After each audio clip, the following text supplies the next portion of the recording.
भारत के नोटों पर गांधी जी की ही तस्वीर क्यों? क्यों नेताजी भगत सिंह अम्बेडकर जी की फ़ोटो नहीं लगाई जाती?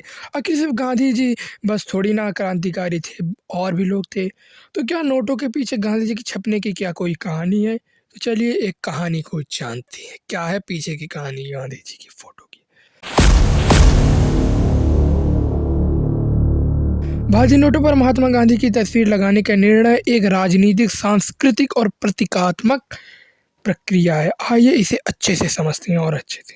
हमारा भारत आज़ाद होने से पहले ब्रिटिश के कब्ज़े में था, सब कुछ उनका ही था। उनके नोट भी थे, आप स्क्रीन पर देख सकते हैं कि नोटों पर सम्राट जॉर्ज 6 की तस्वीर थी। और जब भारत 1947 में आज़ाद हुआ तब भारतीय नोटों पर अशोक स्तंभ जैसे राष्ट्रीय प्रतीकों को अपनाया गया। फिर 22 साल बाद 2 अक्टूबर 1969 गांधी जी के 100वें जयंती पर उनके सम्मान में ₹50 और ₹500 के विशेष नोटों पर उनकी तस्वीरों को अपनाया गया। महात्मा गांधी ही क्यों? कोई और क्रांतिकारी क्यों नहीं? 1990 में नकली नोटों को चलन होने लगा, तो आरबीआई ने सोचा इसे नकली नोट के जो चलन हो रहे हैं बंद कैसे करें। तब 1993 में यही समस्या को लेकर एक कमेटी बनी जिसे नए नोटों की डिज़ाइन तैयार किया गया।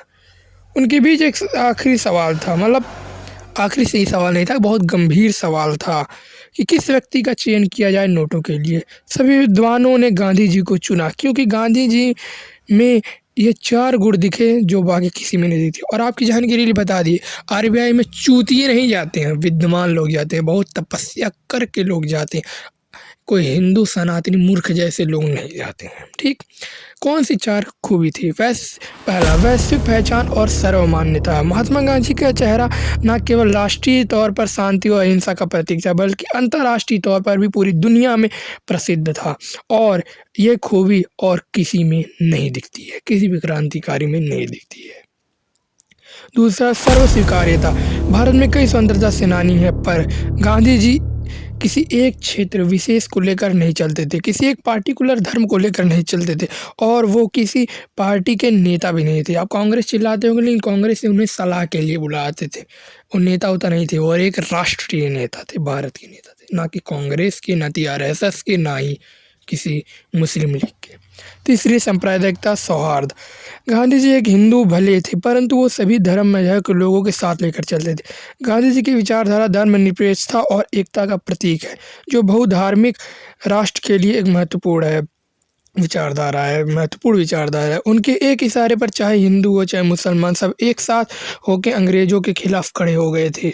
क्या ये एकता का कार्य किसी और क्रांतिकारी में दिखता है? नहीं दिखता। इसका जवाब है नहीं। चौथी बात, सबसे बड़ी बात, त्याग। क्या गांधी जी कितना बड़ा त्याग और कोई कर सकता है या फिर किया है? आपका जवाब होगा नहीं। अगर किया हो तो आप कमेंट में बता सकते हैं। गांधी जी सभी क्रांतिकारियों में सबसे अमीर थे। उनकी उस समय की सालाना कमाई 1500 पाउंड थी, यानी आज के करोड़ों अरबों के बराबर।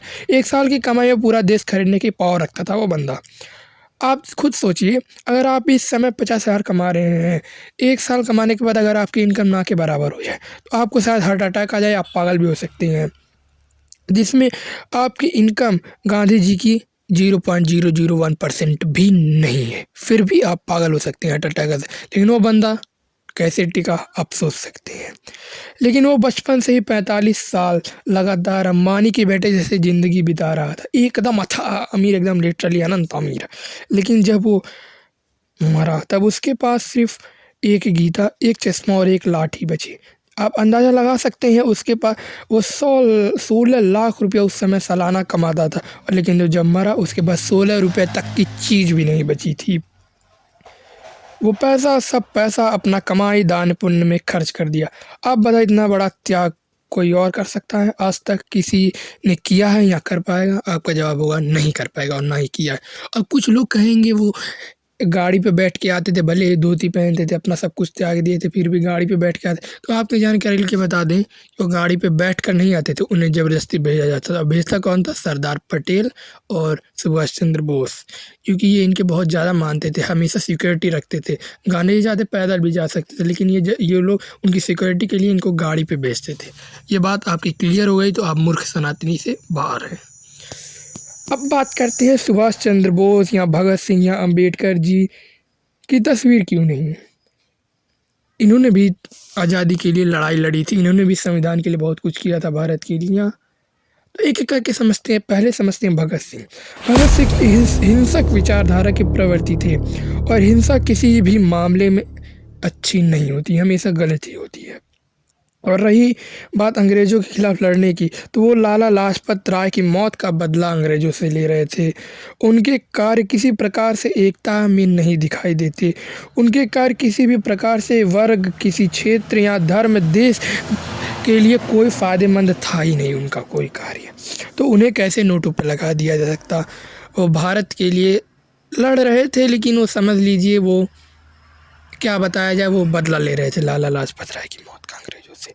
दूसरे आते हैं सुभाष चंद्र बोस, इनकी मांग बहुत ज़्यादा होती है। सुभाष चंद्र बोस भी हिंसक प्रवृत्ति के थे, जो अगर उनकी तस्वीर छाप दी जाए तो शांति फैलाने की जगह हिंसात्मक विचार उत्पन्न करेगी, जिस हिंसा सिर्फ नुकसान हो सकता है।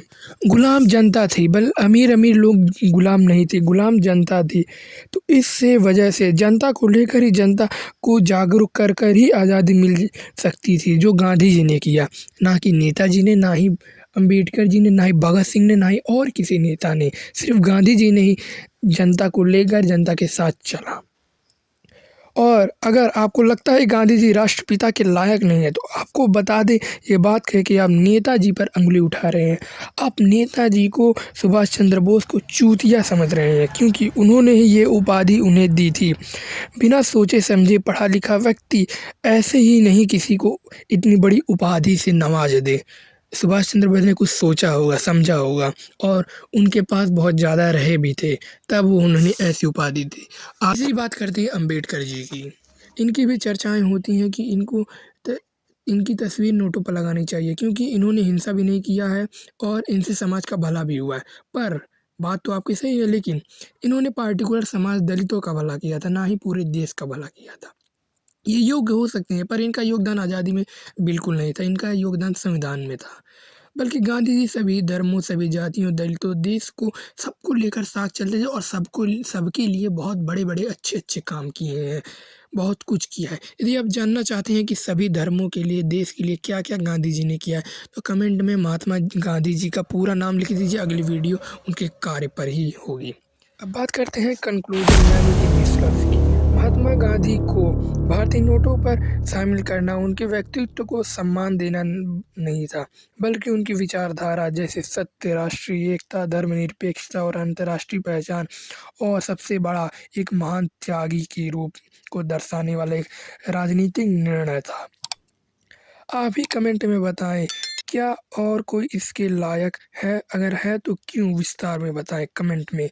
और मैं एक ही बात कहना चाहता हूँ, शायद कड़वी भी लग सकती है, जो अपने पिता को नहीं समझ सकता, वो अपने राष्ट्रपिता को क्या समझेगा। धन्यवाद, सत श्री अकाल, अल्लाहू अकबर, जो भी समझे सब सही है।